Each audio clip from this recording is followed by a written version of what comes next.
더운 여름철을 맞이해서 여드름으로 고민하기 전에 우리가 여드름을 좀 근본적으로 예방할 수 있는 대해서 오늘 설명드렸습니다. 안녕하세요. 피부과 전문의 장은영입니다. 벌써 날씨가 훌쩍 더워지기 시작을 했습니다. 더운 계절이 돌아오면 특히 이제 여드름으로 고민하신 분들, 특히 호르몬 분비가 왕성한 10대 후반에서 20대 젊은 사람들의 이제 고민들 때문에 피부과로 오시는 경우가 많습니다. 더워지면 땀샘이 자극되고 그 땀샘 근처에 있는 그 자극으로 인해서 피지선도 같이 덩달아 자극이 되기 때문에 피지선 분비가 왕성해지는 경우가 많습니다.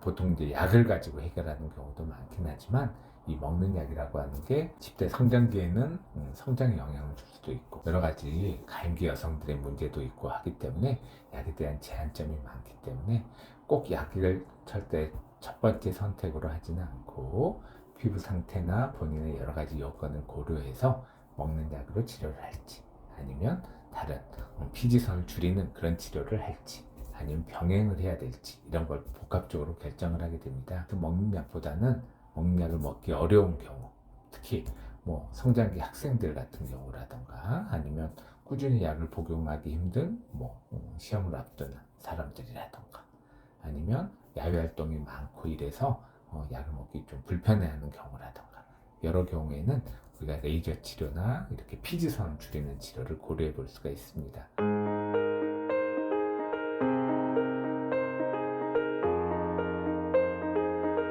피지선을 줄이는 치료의 대표적인 게 골드 PTT라고 하는 치료인데 이 치료의 장점은 일단 일상생활에 전혀 지장이 없습니다. 여드름을 압출하고 난 다음에 골드 파티클을 피부에 있는 피지선에 침투하고 난 다음에 레이저를 이용해서 그 피지선을 파괴하는 게 치료의 원리이기 때문에 그렇습니다. 물론 이 피지선이 파괴된다고 해서 우리 얼굴에 있는 몇만 개의 피지선이 한꺼번에 없어지거나 그러지는 않고요.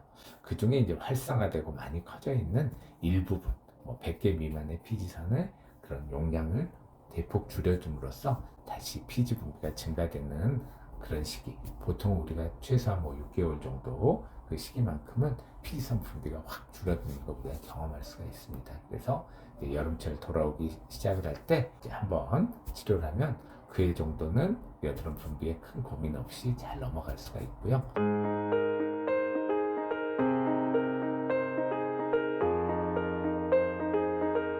결국 이렇게 우리가 여드름을 치료하는 목표는 우리가 여드름을 뿌리 뽑아서 여드름 피지를 하나도 없이 남김없이 없애는 게 목표가 아니고 피지가 분비돼서 여드름이 왕성한 시기 보통 10대에서 20대 초반 정도의 시기에 다 지나가고 난 다음에 붉은 자국이라든가 페인 흉터라든가 넓은 모공이라든가 이런 걸로 앞으로 남은 시기를 계속 그걸로 고민하고 피부과를 또 방문을 해야 되는 그런 고민하는 경우를 너무 많이 보다 보니까 우리 여드름 치료의 목표는 이런 후유증을 예방하는 거라고 진료실에서 저는 매번 강조를 합니다.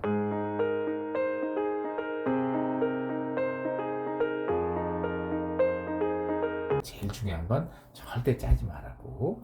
며칠 전에도 코에 있는 여드름을 가지고 있었던 환자분이 있었는데 그걸 자기 직장 동료가 그냥 한 대여섯 번 찔러서 짰다고 해서 퉁퉁 부어가지고 온 환자가 있었습니다. 특히 우리가 코 주위에 있는 것은 우리가 흔히 말하는 데인저러스 에어리어, 우리 머릿속에 있는 혈관이랑 연결이 되어 있기 때문에 여기에 상처가 생기면 아주 큰 심각한 문제를 일으킬 수 있습니다. 그래서 코 주위 여드름은 절대 짜면 안 되고 코 주위뿐만 아니고 다른 여드름도 짜거나 터뜨리면 흉터가 생길 가능성이 훨씬 많아집니다. 그래서 우리가 여드름 치료, 후유증을 예방하는 첫째 단계는 절대 짜지 않고 하루에 2번 세안하고 선크림을 사용한다. 이 세 가지를 항상 저희 환자분들한테 강조하고 있습니다.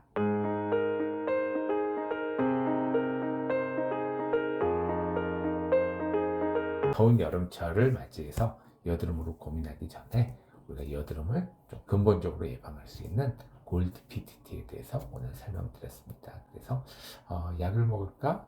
아니면 그냥 이렇게 한 번씩 와서 치료를 하는 게 어떨까 하는 건 우리 피부과 전문의 선생님이랑 한번 상의를 해가지고 어떤 게 자기에게 맞는지 자기에게 맞는 치료를 가지고 슬기롭게 우리 이번 여름을 잘 여드름에서 고민하지 않는 여름을 보내길 바랍니다.